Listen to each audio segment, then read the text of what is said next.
And did you have enough food? Well, I had a lunch and I had a raisin for dinner.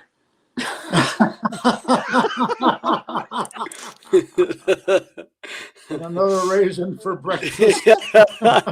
That's great. Yeah, that's good.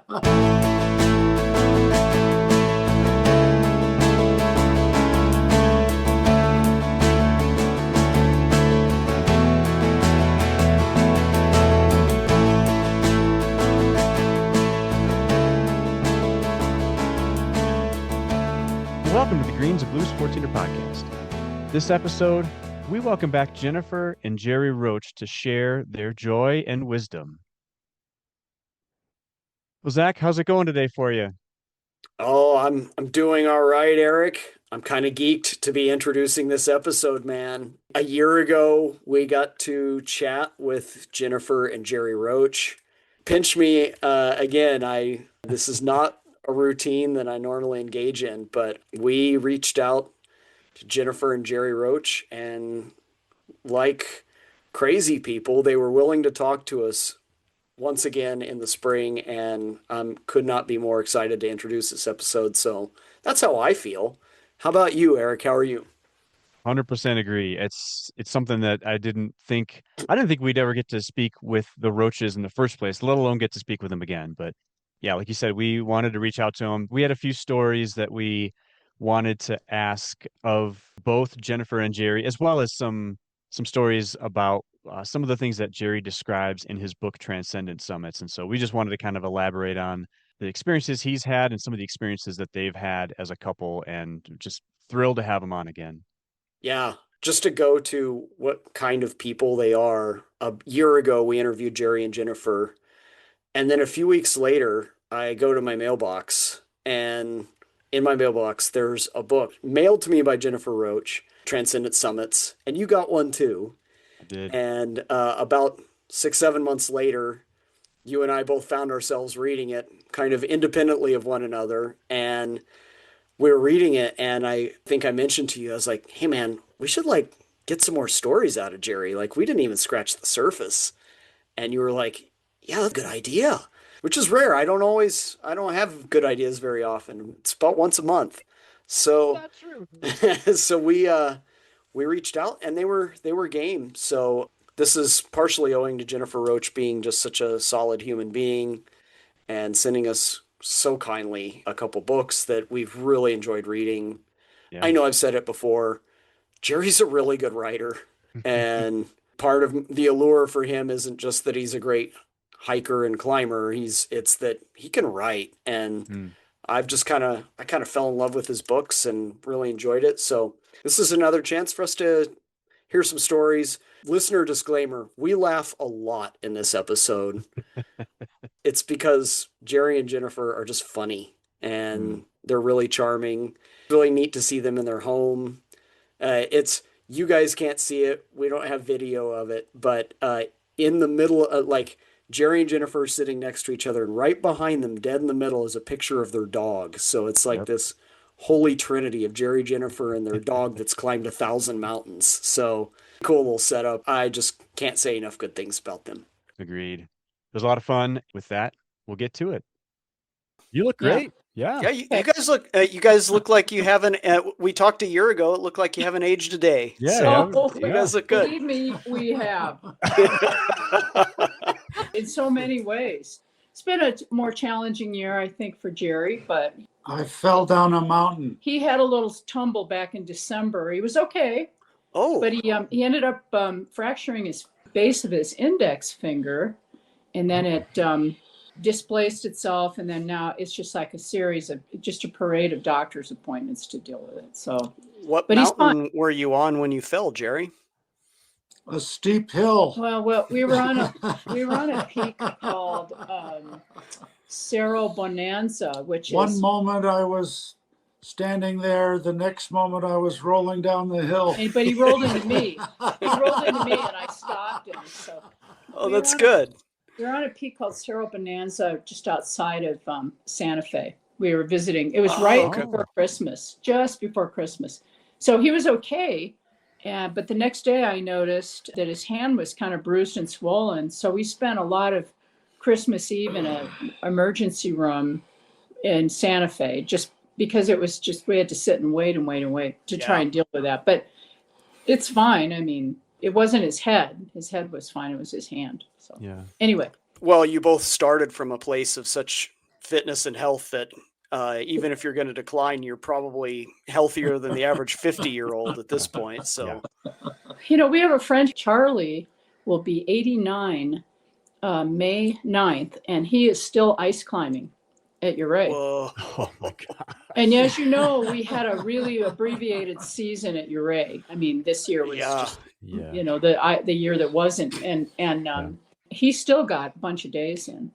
Wow. But he was one of the last people in the park, and he said, we had to leave because I kept getting so wet because the water was pouring down the ice. Oh my gosh. Okay. Is that really ice climbing at that Yeah, point? it's like water slush climbing. Yeah.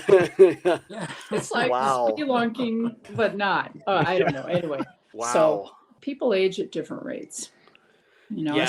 especially in this sport, I think, because, you know, a couple of weeks ago, Charlie and I did a hike together in Dominguez Canyon, and it turned out to be an 11-hour day. I couldn't keep up with him going down. At that time, I was having this issue with my foot, and it was kind of like, Charlie, wait. I mean, he's just, so. At you all's peak, you ran the Hard Rock 100 a couple times, right, Jennifer? 3 times. Three times. I finished it 3 times, but I ran it. I had more, and this is the usual thing for people with Hard Rock, is you DNF or did not finish. Yeah. Most people have a bunch more DNFs than they do finishes. You know, because it's so hard. It's just so hard. Now I'm volunteering. Yeah. I really actually love volunteering at that, because one of the best moments is when they say go and all those people start running. I think, I'm glad that's not me. Man. And they're done that. I'm like, yeah. I'd like, have a good time. Yeah, good luck. 40 hours of it, you know. I'll see you for dinner. I think I read it somewhere. Maybe it's your old website, Jerry, where at one point you could gain 5,000 feet in an hour. And is that accurate, that like your pacing, you could go at basically a 4-mile-an-hour pace and gain 5,000 feet per hour?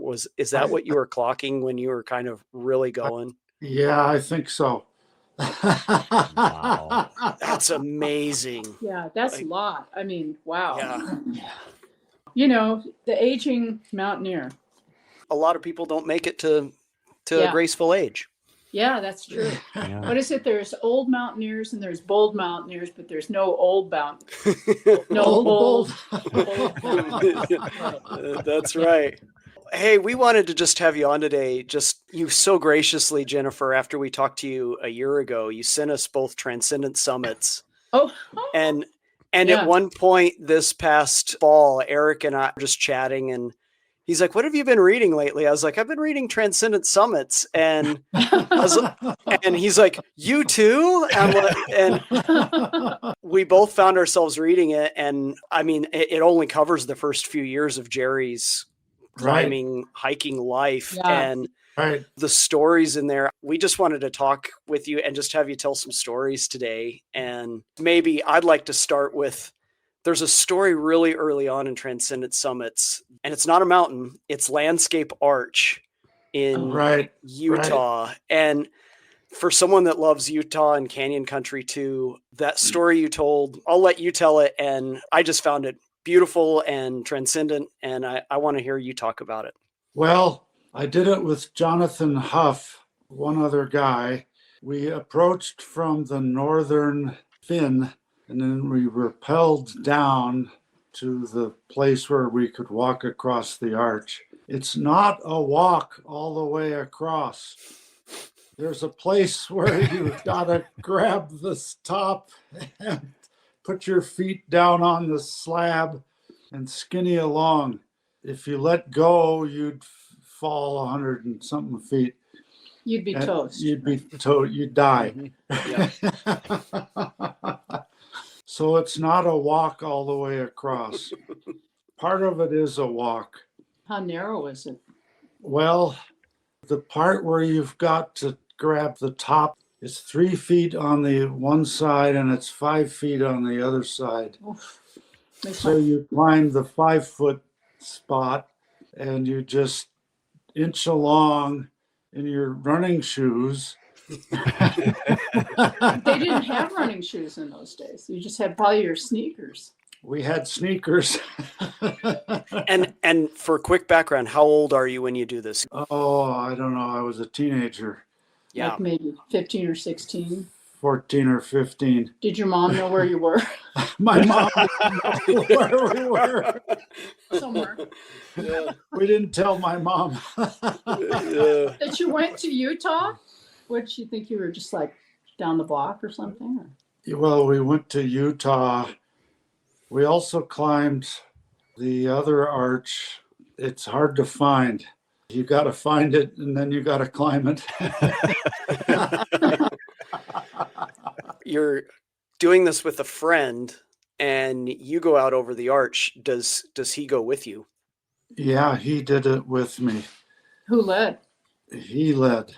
But I was going along and I said, I cannot let go of the top or I'll die.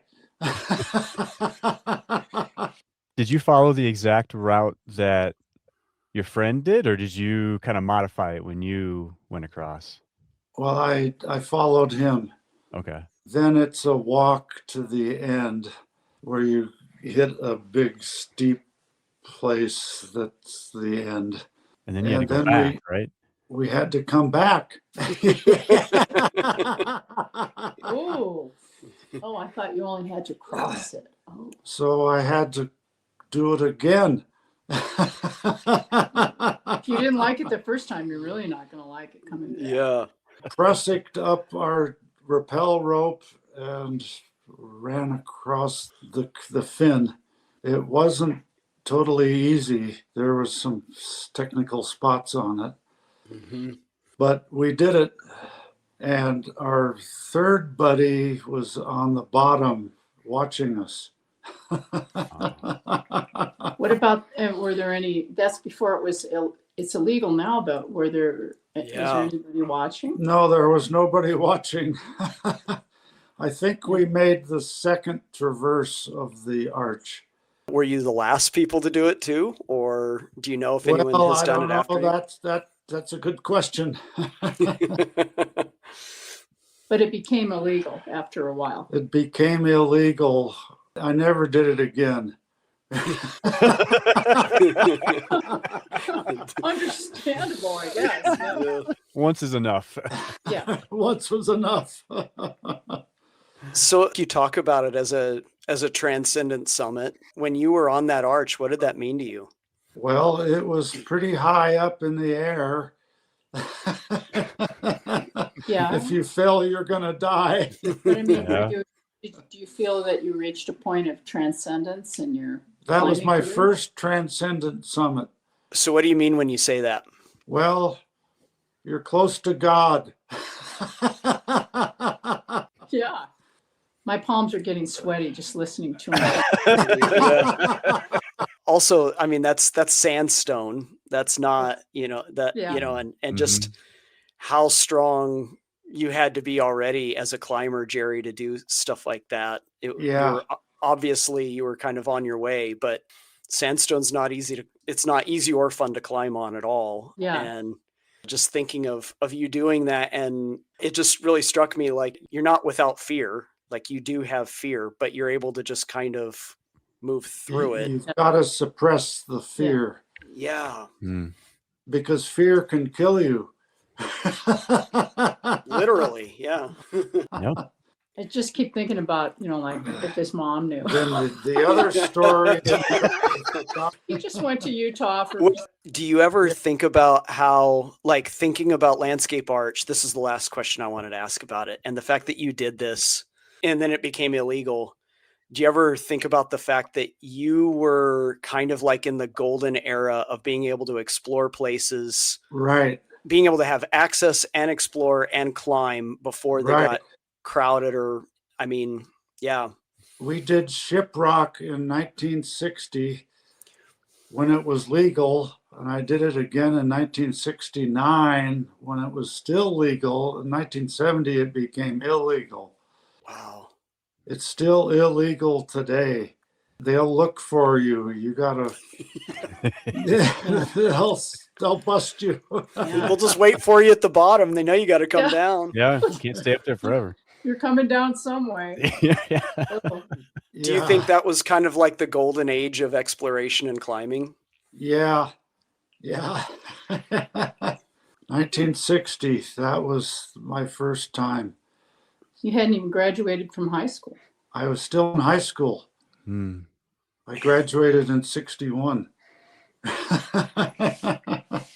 Did you When- guys like that article I sent you from that Das Cave article? Yes. That was Yeah, neat. I found that he pulled out a bunch of old newspaper articles about himself, and that was one of them. And I said, there was a newspaper article about Das Cave. Yes, there I mean, was. it wasn't called that at the time, but it, Yeah. Explain to us what Das Cave is and where it is. We climbed the Nisqually Icefall, which is on Mount Rainier. on On Mount Rainier, Yeah. which is a Okay. tough route. And we were going to descend the Nisqually Glacier, which was easy. But we got off route and we got surrounded by crevasses. And somebody hollered, we got to go back up and find a steam cave. And I thought, that's crazy. Gotta- You just got to get we got to just go back up and go to the north and go back down. But we went back all the way to the top, all the way across the crater, and we started digging. And Herb Staley found a hole and he disappeared into it, and we all followed him. And we were in a cave. How many were there? There were 8 of us. I sent them the newspaper article, so they've got it. That was a good picture of you. Yeah, Yeah. and a ragtag bunch of guys Yeah. in that picture. So you guys you guys go down into this cave. Is it a steam cave? What's the deal? It was a steam cave. It was just below the summit. The floor was hot because that's what made the cave. And we had 20 feet of snow over our heads. After 2 days, the ceiling came down. And we were in a cave that was disappearing. So, Jerry, you described that in the book. At the end, after a couple of days, how low did that ceiling go? Like, how far Well, did the I snow could come hit down? my head on it. Could you stand erect, or could you Well, stand? it was sloping, so we could go down the hill and stand erect. So what were you all waiting for? Why were you all We were waiting for the storm to clear. gotcha. We tried it the first day. We couldn't even get across the crater. Herb Staley, who was a guide on Rainier, he'd climbed it 42 times. Wow. He was having problems. He collapsed. I came up to him and I said, come on, Herb, stand up, start walking. He couldn't stand up. Oh, So I stood him up and we walked back to the cave. Spend another night. Spent a second night there. What about food and water? Well, what did you use for water? Were you just drinking the drips? We drank the drips. And did you have enough food? Mm. Well, I had a lunch and I had a raisin for dinner.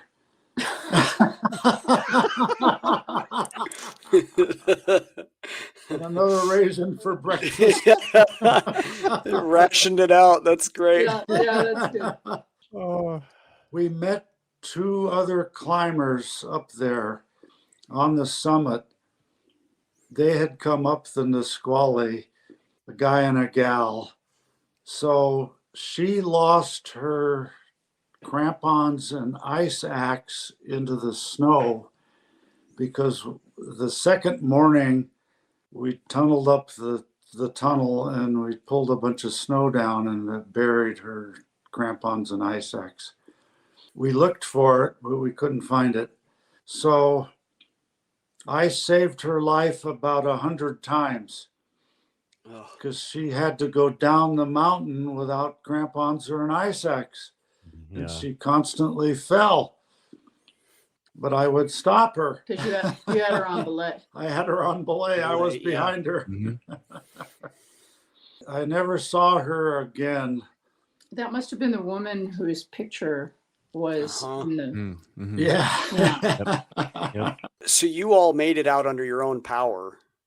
We made it down on our own power. And there's a newspaper article. Were people concerned? Had they sent out searches for you guys? Well, there was a search party starting up. One of them met us, and we said, "We don't need a rescue. We're doing fine." a raisin today. I'm I was good. gonna say, did they bring raisins? Like, I'm good. I have my raisin.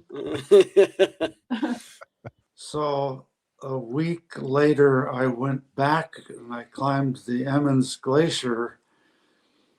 And I got back to the summit and I looked for Doss Cave, but it had collapsed.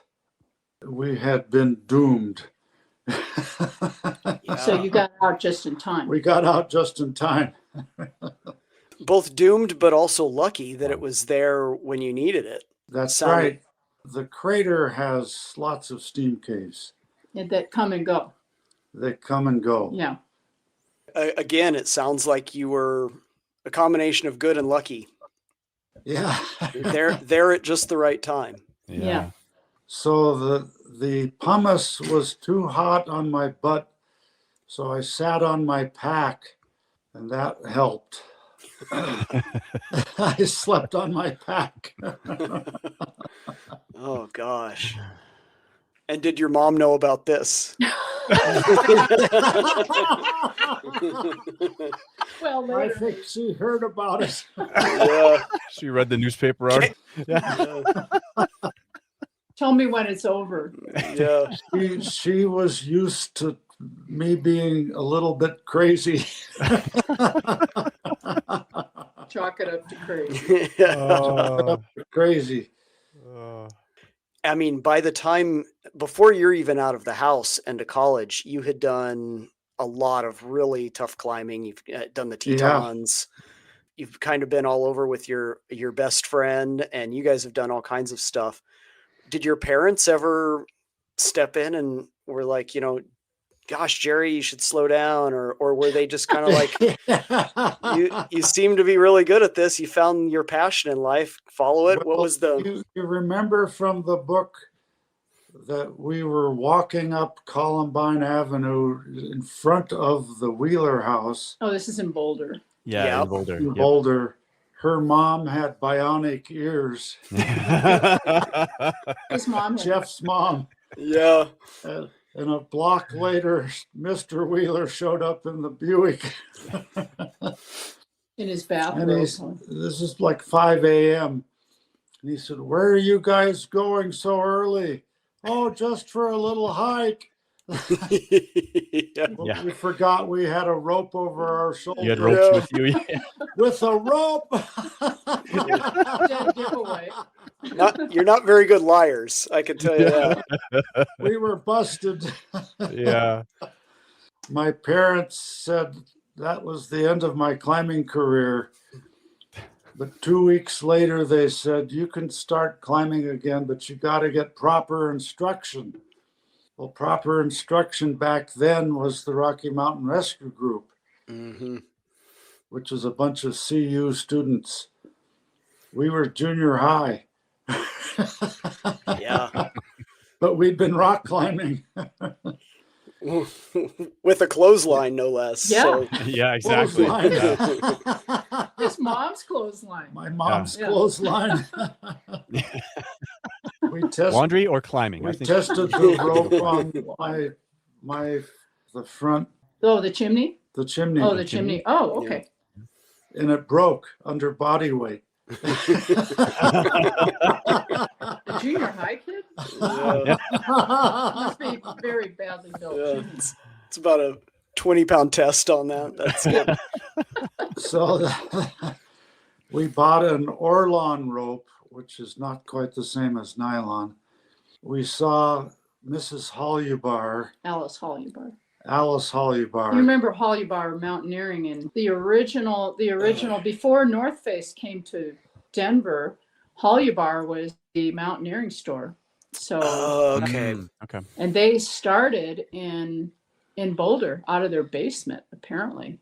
So we knew where the house was, so we ding-donged the bell. Alice Hollybar answered, ushered us into the basement, heard our story, and said, you guys need pitons, carabiners, rope, blah, blah, blah, blah, blah.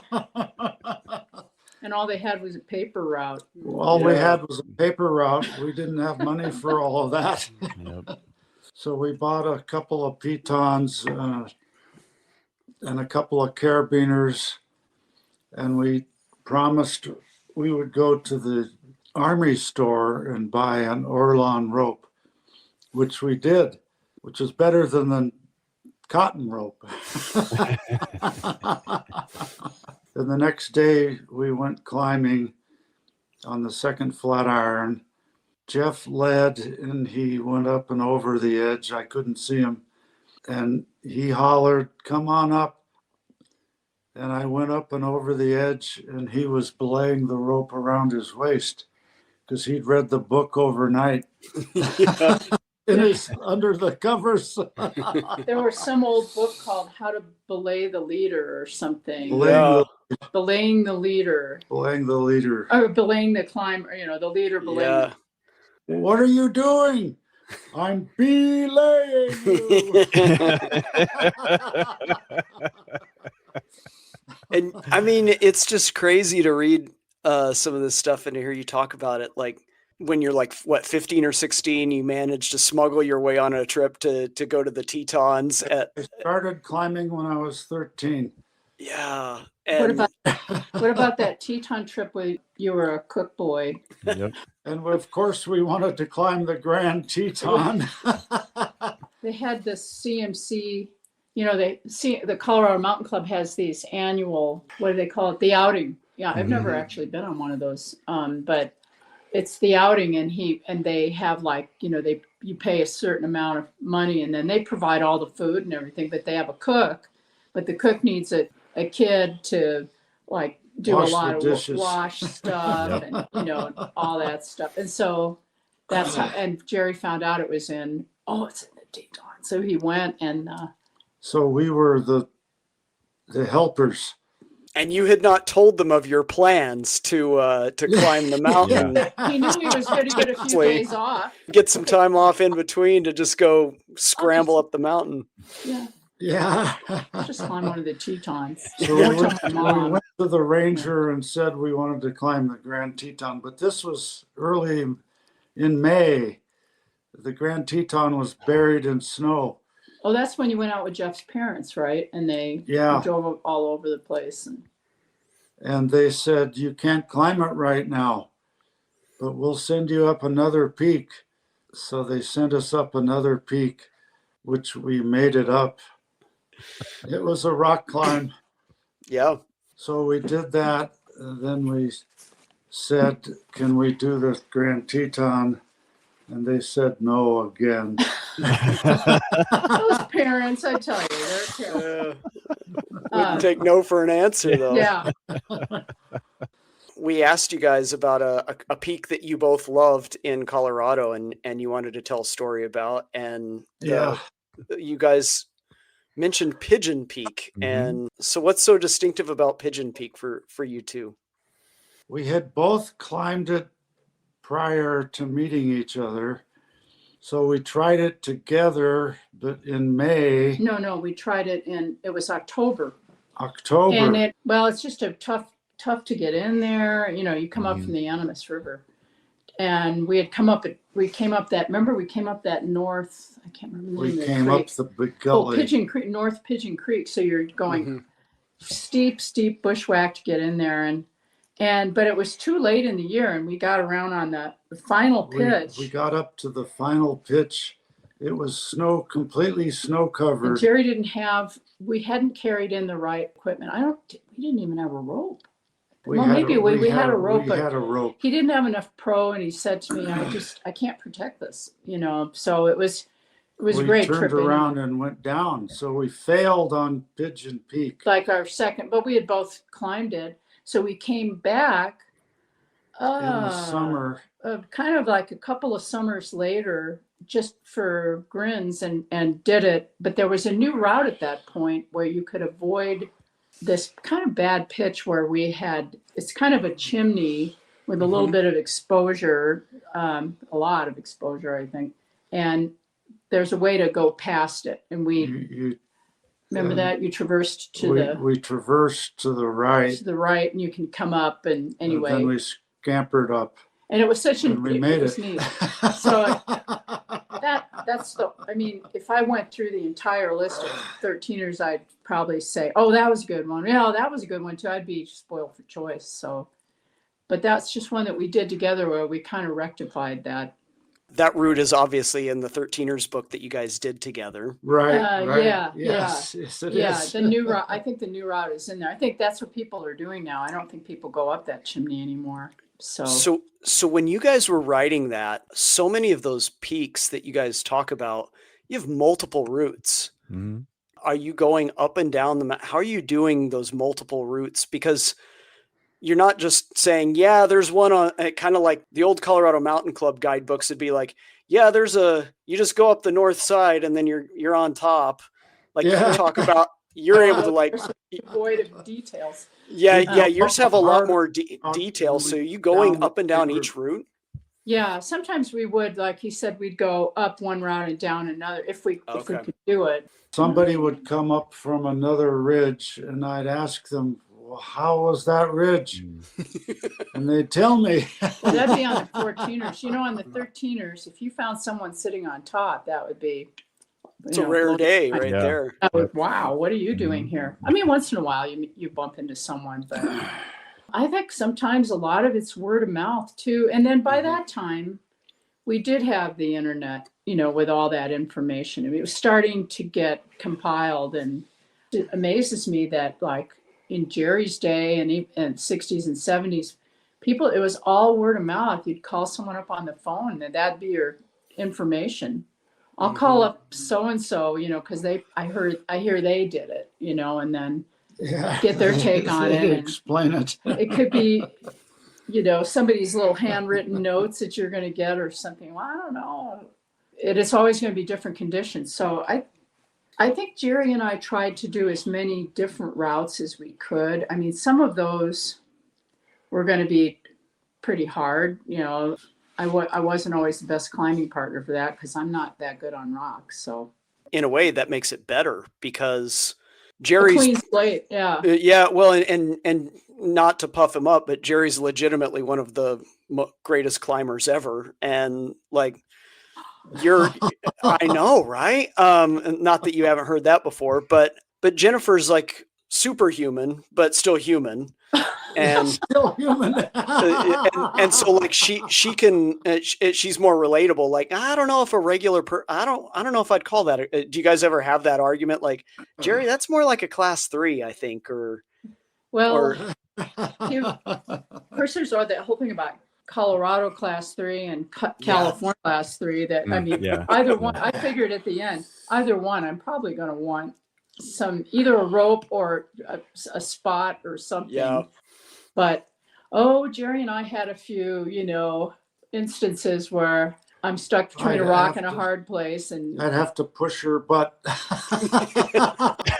We were talking the other day about there's a 13er really close to us here. I mean, it's right near Silverton called Snowden Peak. Mm-hmm. And there's 2 routes that you can go up the north, which I haven't been up that route, or the route on the south end, I guess it was. And there was a place where you have to come up some little gully, and I remember it was a kind of a little bit of 4th class. And I just remember Jerry sitting and he let his leg down and said, just grab my leg. Okay. All right. On to something. Yeah. So seat of your pants, but I would be both assured and annoyed in that moment. Like, this guy's so good, he could just sit there and let me pull on him, he weighs a lot, so I figured he's ground. Yeah. So you guys, I mean, talking about guidebooks, we had asked you guys about Lost Creek Wilderness and some of the other guidebooks. I don't know if there's a question in there, but I mentioned Lost Creek because I just thought that's just one of my favorite things that we did together, that whole project. Not that many people know about it, the whole area. I guess if you live in the Front Range, you know about it and you go there, but it's such a beautiful area. Thank God they made it a wilderness. I mean, it's such a neat thing. And so I dredged the book out and thought, we haven't talked to, this is no longer, we're not sure who owns this title right now. If it's, really? Jerry's new publisher is Chicago Review Press. Mm-hmm. So I don't know if this was published by Fulcrum a long time ago, but yeah. And that was your old publisher for a long time, right? yeah. Right, Yeah. right. So that aside, I'm kind of motivated to just get in touch with Chicago Review Press and see if they actually are still, I would hate to see that one go out of print, but it might be, I don't know. Because it's a kind of a more obscure book. It's such an interesting area, I think. I love it. What makes it interesting to you, Jennifer? I think it's just for being so close to the Front Range, and it's kind of sandwiched between Colorado Springs and Denver and all that. It's got a lot of remoteness to it, and a ton of trails. It's easy, you can reach it easily, and you can go over for the day. You can go over and do a weekend. There are some campgrounds, and there's also some wonderful backpacking in there. And it's got some really neat peaks, and they're all really obscure, which I love obscure stuff. It's my thing. So when I met Jerry, he hadn't done anything in this book. I mean, had you done anything? Not even bison. I had done bison. Had you done bison? Okay, all I right. think I had done bison. So we did a few things there together, and he said, I think we should do a book about this. And so what I like about this book is that our friend John McManus was kind of a budding artist at the time. He was doing a lot of, pencil sketches and things of animals and things. He did all the frontis, he did for each chapter, he did a little sketch, and then we did our own, all the photos are ours, except for this one on the cover, and we have no idea who that woman is. Anyway, it doesn't matter. I mean, it's got a lot of interesting rock formations. I used to go there a lot just on my own and do things. I love it. I mean, when we moved over here, it kind of stopped my being able to just sort of casually go over there. And so, yeah. And so I really treasure that book because Jerry did such a great job on organizing it. He did all kinds of routes in it. Of course, being Jerry. There's some rock routes. There are some rock routes. Well, of course. Of course. Actually, there's some really good rock climbs. And if you like rock climbing, there's some really good climbs there. He sorted everything by range, by, elevation, being Jerry. It's all beautifully indexed. Do you guys have this book? I do. I'm a low-key collector of sorry to put it this way. I'm a low-key collector of old guidebooks. So like I've don't got loan it out because I don't know if it's Oh no. I mean there was a while where your 13ers book wasn't being, I guess, reprinted. Right. And right. so for a long time, for a few years there, I think I got it right when it came out, and there weren't many other people would see me with it and they'd be like, you have that book? Yeah. It scares his hen's teeth. I mean, we couldn't get any copies of it, and we kept searching like used sites like Alvarez. There's only one guidebook of this area. There was only ever one other guidebook, and it was probably 30 years ago. And a guy did a sort of a very loose, it wasn't really Lost Creek centric. It was just kind of a Southern Colorado thing. So this is the only one that I know of. And I'm a big promoter of that area. I always say to people, if you really want to do a nice, really interesting backpacking trip, you can kind of pinball all over the place with it. So climb every peak in the book. Yeah. Some of them are really weird. You have to like bushwhacking and oak brush there's a lot of oak brush in there. Oh my, where you're just that kind of thing. But it's an acquired taste. You say you like obscure areas. If you could write another guidebook together about an area that's maybe underloved or underrepresented, is there another part of Colorado that you guys would? Oh, right around here. There's stuff like this all around here. I mean, just in little niches, like on Grand Mesa, there's all kinds of stuff up there that's really oddball, or just on the sides of Grand Mesa. The North Fruita Desert has all kinds of weird, obscure peaks, some of them tough, going out towards the San Rafael Swell. Once you get into Utah, there's one up there called San Rafael Knob. And it really, Jerry and I did it in October one time with a friend of ours, and our dog did it too. And it had ice and snow on it. And I mean, there's a couple spots where a slip would be unforgiving. So just hardly anyone does this stuff. And in Utah, most of the guidebooks are for canyoneering. Right. I'm sure you guys know of the guidebook writer in Utah, Michael Kelsey. Yes. Yeah. He was the guy who always would his disclaimer was in great big bold letters, don't blame me if you fall off. And there's a reason for that. That guy's route descriptions are insane. Our dog. Oh, is he? And that's the one that climbed the San Rafael Knob. Oh, she climbed everything with us. That's right. He climbed about 1,000 peaks. Oh, wow. With us. She was like a fly. I mean, like a little spider. She could just climb. We saw her do some things where I thought, I don't want to watch. And Izzy would just do it. More able-footed than we are, Oh, yeah. If Jerry would say to me, well, Izzy just did it, I'd think, yeah, but that doesn't mean that I can do it. So, I can't give you an exact area of where I'd write a guidebook to, but there are just so many things around here where you could collectively say, well, that's a neat area. That's a good area. Out US 50 east of us, like going toward Gunnison and Monarch Pass, there's all kinds of stuff out there. Yeah. The Curicanti National Monument that whole area is just chock full of hard stuff, easy stuff, and not always easy. Again, gotta love oak brush. I've climbed through a lot of that stuff, so I'm all right with it. But where you think why did I think this was a good idea? I don't know. So we're going to timestamp this a little bit. We're recording this in mid-March 2026. Speaking of an obscure peak, you guys had mentioned you had climbed a peak in Iran. Yeah. Yes. We wanted to hear that story. Well, we've been talking a lot about that, obviously. Because we're for obvious reasons. At war with Iran, we can never go back there. Yeah. So we got a chance to do Mount Damavand. I'm thinking this was 2009. It was either 2008 or 2009. And we had a friend, a Turkish guide friend, who we did the year before. We had done Mount Ararat, the highest peak in Turkey. Yep. When we were there with him, that's pretty close to the Iranian border. He said, would you and Jerry like to go to Iran and do Damavand? It's like, but how would that ever happen? But I'd also like to come home.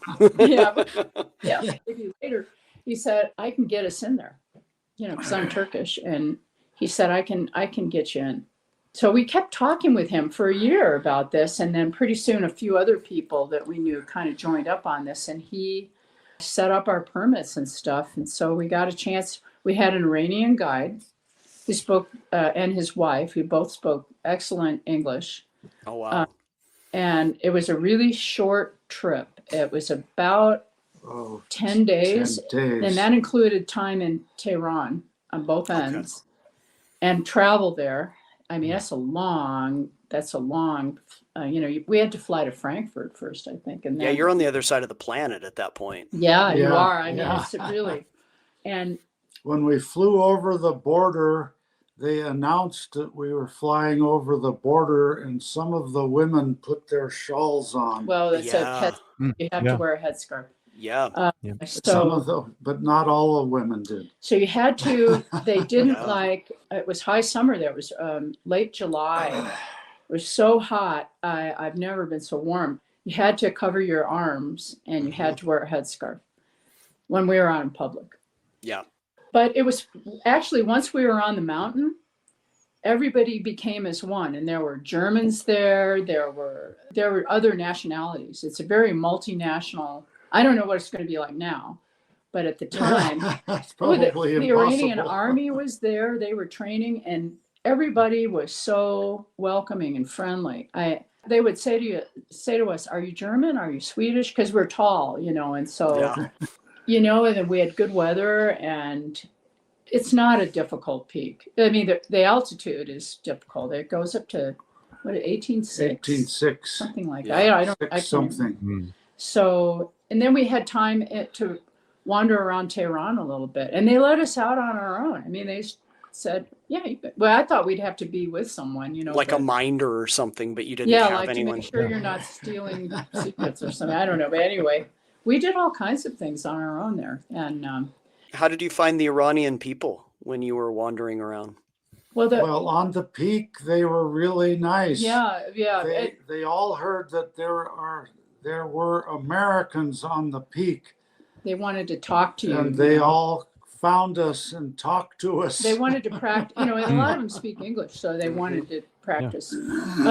If they were One young, of the group would speak English. yeah, if they were young, they were very open and welcoming, but the older people were a bit more, the bit more scrutiny. But honestly, I think because Jerry and I weren't really trying to converse like out on the street or something, they assumed that we were German or something. I don't know, whatever they thought. So I must say, I was kind of relieved when we finally boarded the plane and left, because when we arrived in Tehran, there was about an hour there where they detained us at our group. There was 6 of us. I think there were 6 of us. 6 of us. Yeah. Where they detained us and said, "I don't know. We don't know if we want you to come in here or not." And that's because 2 of the people in our group were from Great Britain.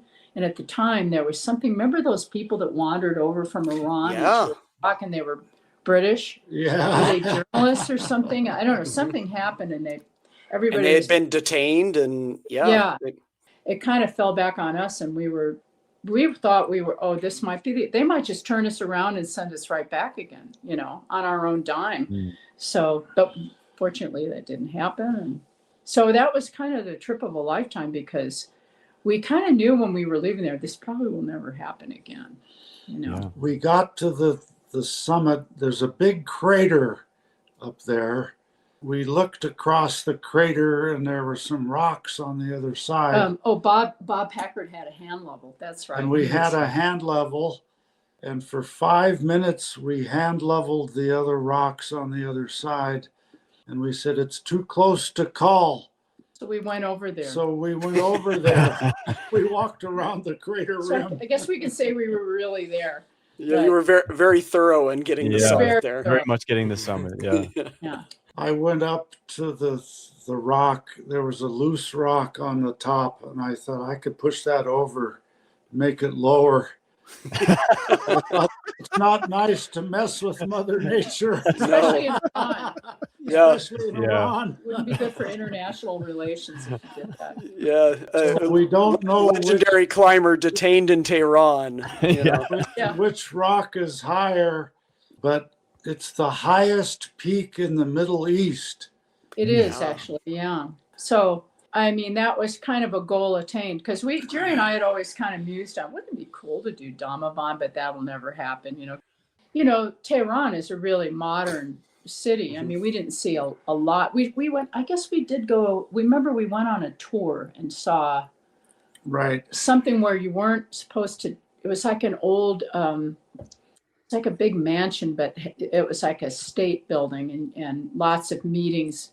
There had been some important meeting with the U.S. there, and we went and saw the actual room, and we were told, do not take any pictures. And they had a security guard in there, and Jerry took a picture. I don't know how we got it. Now, man. Can't take you anywhere. Click.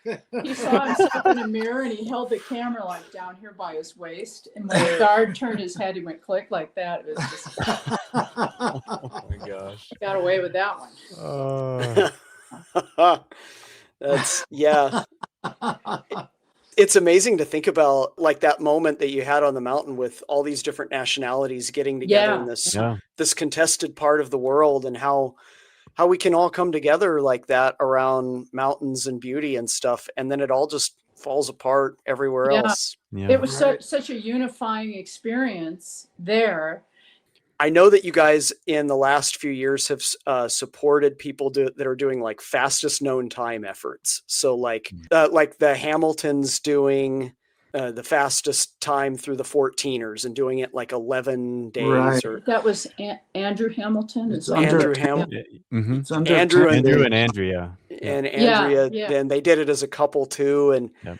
I just wanted to know you guys' thoughts on that. I'm reading, Transcendent Summits, and you're always chasing this kind of meeting with God. And so I was wondering and I know you've supported some of these, but you were never clearly going for like fastest known times. But what do you guys think about all that? Well, I never ran a 4-minute mile. I ran 4:30. I figure I've never been a really fast person, in any of this. So I just kind of think I'm probably lucky that I got what I got when I got it.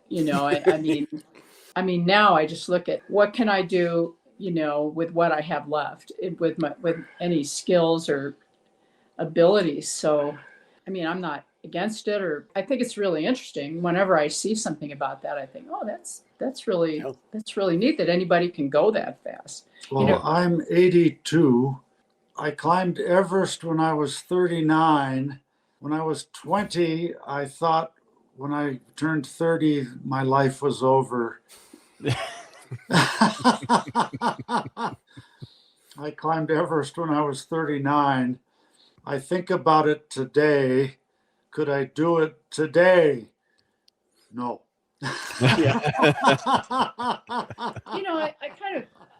For myself, I just look at, okay, what I was doing like 20 years ago and then 10 years ago. And I think, well, what can I do right now that, I like to be successful at, I don't want to have to turn around and say, well, that was just too much for me.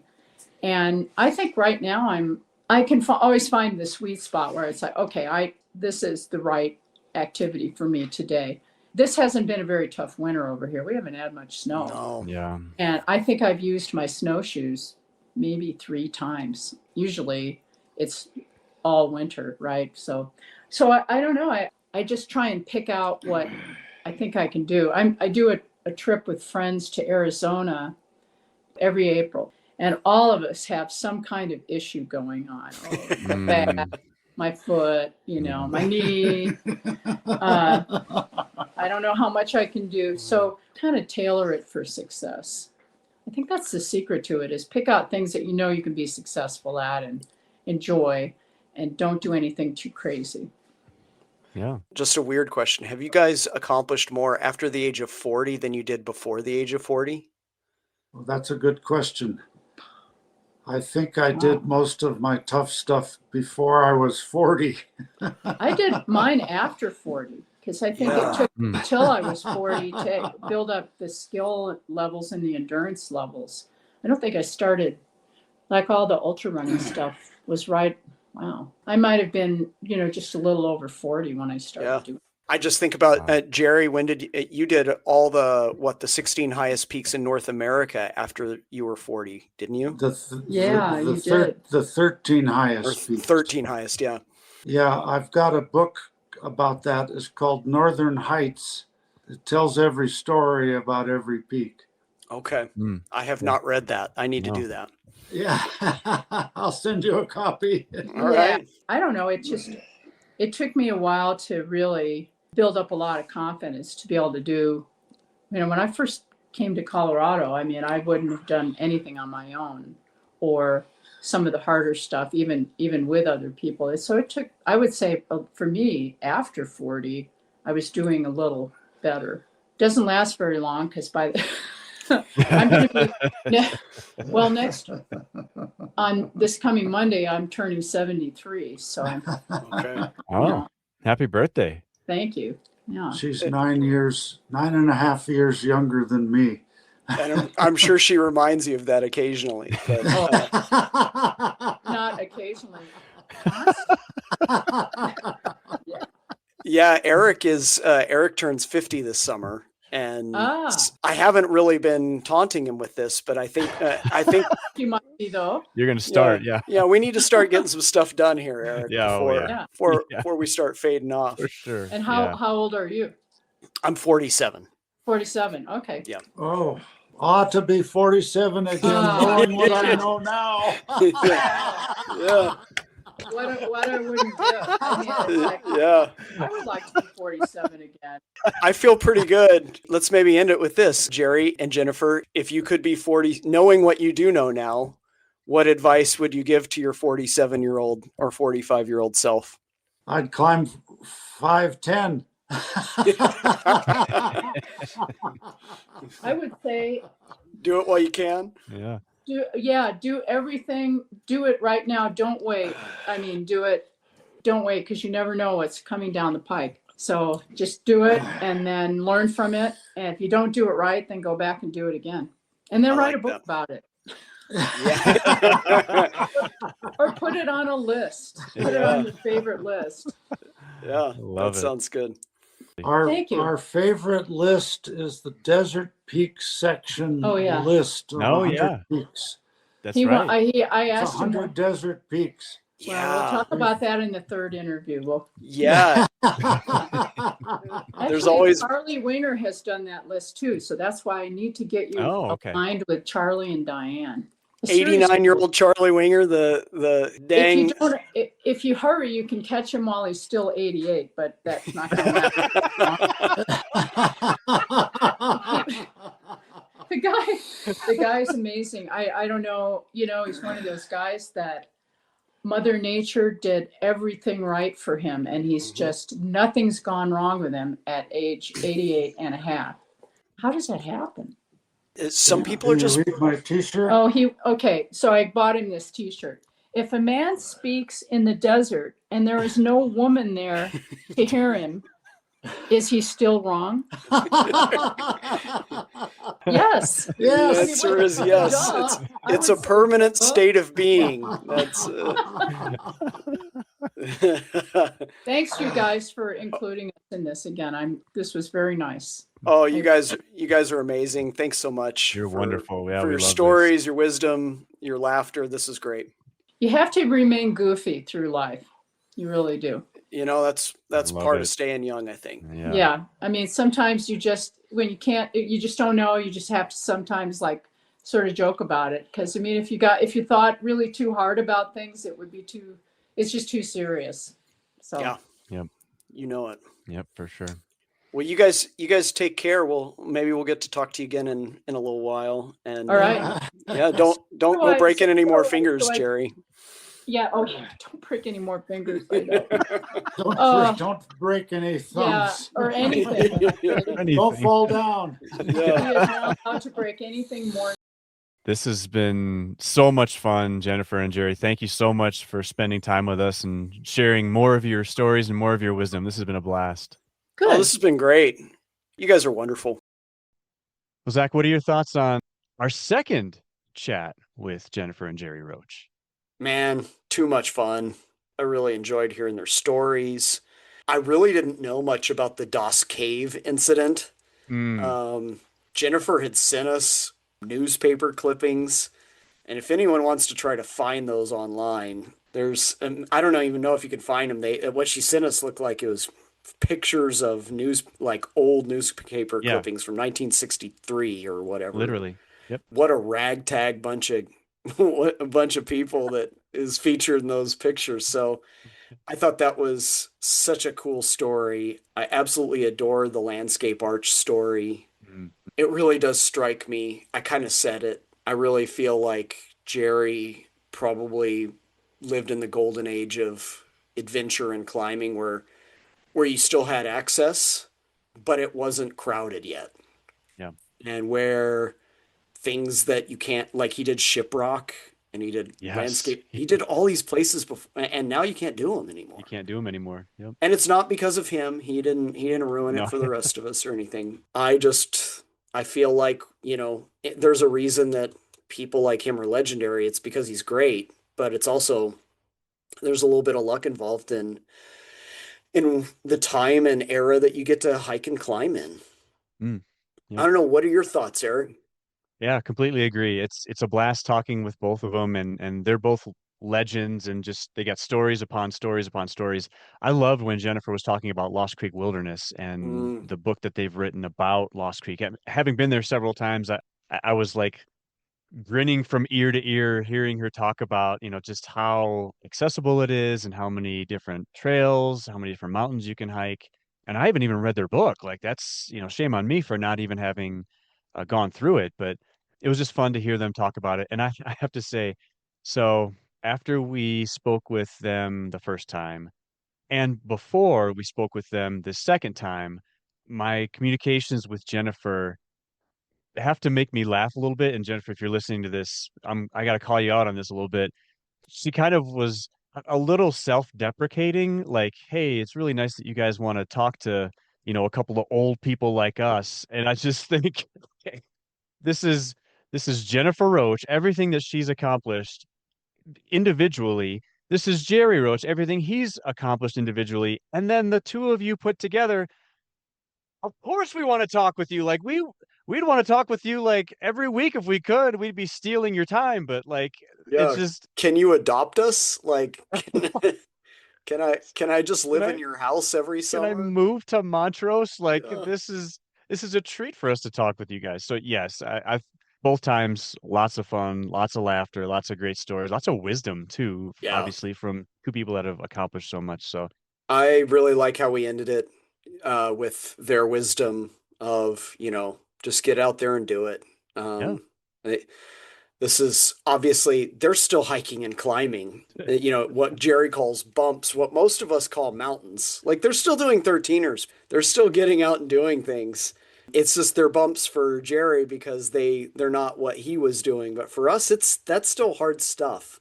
that's legit hiking still Yeah, and he's climbing. 82 and he's still doing Yeah. this And stuff. he's like breaking fingers and thumbs because of he's Yeah, doing stuff that's so tough. he's invincible. So, yeah, I like the advice to just get out and do it. And Yep. again, I say it a lot when we talk to people like that. I'm inspired and encouraged. And I think part of what inspires me is that people like the Roaches make the most of the time that they have. For sure. And thank you, Jennifer. Thank you, Jerry, for again giving us an hour of your time. That's Yeah, we really appreciated it. We learned a ton, we laughed a ton, we loved it, and our listeners are gonna love it too. I'd love to make this an annual thing. We just talk to them until they tell us they don't want to talk to us anymore. Which might be tomorrow. Yeah, check your texts, Eric. Uh, well, Uh, Eric, if we have any listeners that want to get a hold of us, how are they going to do that after? Why would they want to get a hold of us after listening to the Roaches? They should probably try to drive out to Montrose and see them. But if they want to get a hold of us, how would they do it? we'd be honored if they'd get a hold of us, Yeah, especially like you said, after talking with Jennifer and Jerry. But if you do want to get a hold of us, our email address is greensandbluespodcast@gmail.com. Or our website has numerous ways to get in touch with us and some occasional goodies along the way. Our website is greensandbluespodcast.podbean.com. Find us, leave us a voicemail if you want, leave us an email. that would be great. Thank you guys so much for. You're Sorry, gonna. that was on me. No, That's no, you're totally on gonna. No, me. that was bad. That was really bad. So you're gonna cut that out or leave it in. I don't care. I might leave it in. Just leave in my my horrible lead out from I'm that. gonna go off camera here. Yeah. And with that, we thank you guys so much for listening to the Greens and Blues podcast, and we will catch you guys next time.